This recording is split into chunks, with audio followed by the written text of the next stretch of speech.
Like many women whose sex tapes were leaked to the internet, she offended the world, and now the world is set to punish her for her past. Unlike many royalty romance stories, we have no idea if Prince Mateen and Prince Anisha would have the Cinderella happily ever after we expect, at least not with the condemnations their nation is pushing on her. And you would never imagine why. Why is the whole world against Anisha? And are her past actions bad enough to be hated just a few weeks after marriage? Join us as we delve into the shocking truth of Princess Anisha of Brunei. Prince Mateen and Princess Anisha's lavish wedding captivated global attention, marked by a 10-day celebration beginning on January the 7th and ending on January 16th. The Islamic ceremony took place on January 11th at the Sultan Omar Ali Saifuddin Mosque, where the couple exchanged vows.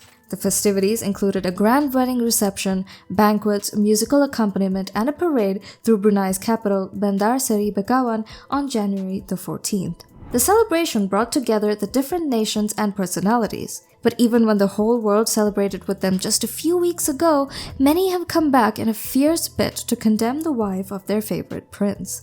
Now, let's get a little bit into their background. Having been together for a long time, Anisha and Prince Mateen frequently graced different occasions together. Nonetheless, dating someone with a large fan following, someone like Prince Mateen for example, who has over 3.1 million Instagram followers, brings its disadvantages. Anisha's relationship with his god-made idol, even before they announced their engagement, incited harsh criticism from ardent fans. Anisha tried to interact on social media, but too much unjustified criticism led her to finally delete her Instagram account. For a successful figure in her field, one could imagine how harsh the social media citizens were on her. However, it didn't stop there. After the wedding, critics arose exposing aspects of Anisha's history that her husband's country could not just accept. What was her past that was so bad she got on the bad side of these people? So the thing is, Brunei is a blessed country populated by Muslims who take their religion quite seriously. Not only are the people of Brunei quite intent about religious customs, but they are also very particular about their cultural beliefs, one of which includes the modesty and safety of the royal family. The Quran Surah An-Nur states, "And tell the believing women to reduce some of their vision and guard their private parts and not expose their adornment except that which necessarily appears thereof, and to wrap a portion of their head covers over their chests and not expose their adornment except to their husbands, their fathers, their husbands' fathers, their sons, their husbands' sons, their brothers' sons, their sisters' sons, their women, that which right hands possess, or those male attendants having no physical desire, or children who are not yet aware of the private aspects of women." So you can imagine their position and reaction to Anisha's youthful exuberance. The royal family might have tried to control the public's beliefs surrounding the issue, however, Brunei is quite wealthy and influential even with external countries. Thus, they are quite important in international scenes, especially since their wealth comes from oil and gas. Whatever affects Brunei affects other countries as well. Anyway, with more than 80% of its people practicing Islam, Brunei is similar to Saudi Arabia in that it is deeply committed to its Islamic principles. Sultan Hassan al-Bolkiah, who is regarded as one of the richest people in the world and is reported to be worth around $30 billion, has led Brunei to establish a strong Islamic identity around the world. The head of state and longest reigning monarch in the world, Sultan Hassan al-Bolkiah, is the head of the Bolkiah dynasty, who are known for their steadfast commitment to Islam and the upholding of their illustrious reputation. The recent discovery of old photographs showing Prince Mateen's wife has caused discomfort among Bruneians since it has revealed parts of her history that defy social expectations. There are various reasons why people are uneasy with these disclosing photos. First of all, they show Anisha close to several of her ex-boyfriends, which is against Islamic traditions. And to make matters even worse, her outfits, which includes bikinis and merriment and is reminiscent of a less traditional era, is against Islamic values. For a religious country that promotes ladies covering their whole body, she sure must have hit a nerve.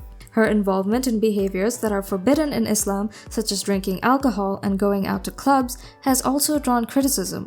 Moreover, the representation of Anisha as a hookah and cigarette smoker subverts conventional norms.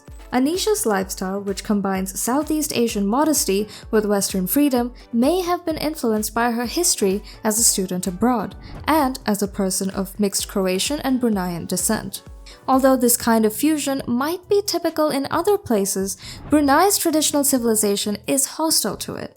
Unfortunately, Anisha has been the subject of unseen hate, with disparaging edits and intimate pictures flooding social media. The difficulties people encounter when juggling their cultural identities and social expectations are highlighted by this response.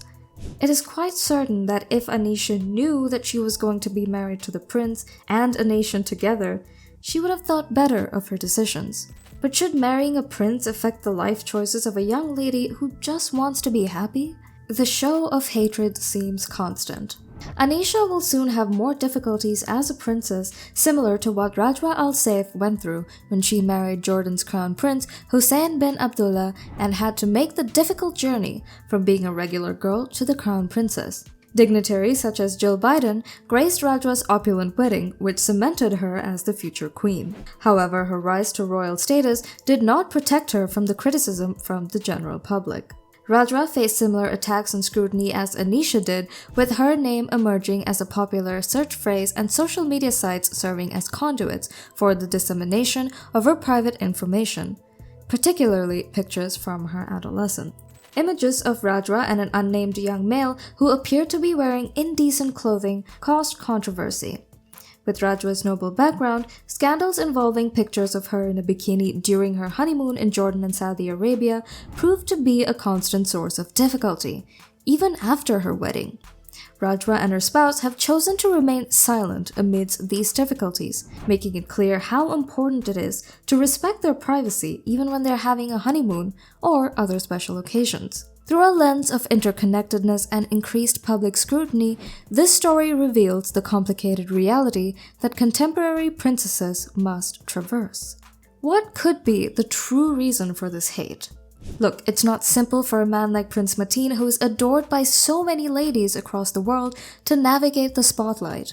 Though he's not going to become the Sultan of Brunei, he is the fourth son of the Sultan. His popularity, thanks to social media, has made him a household name.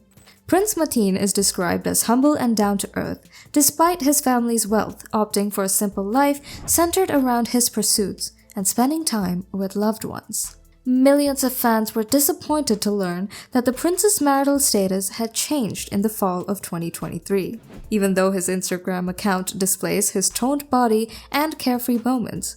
Prince Mateen's desire for a humble lifestyle and sincere relationships with loved ones stands out despite the glitter associated with monarchy. And the fact that Anisha loves him despite any criticism from other highlights shows how genuine their connection is.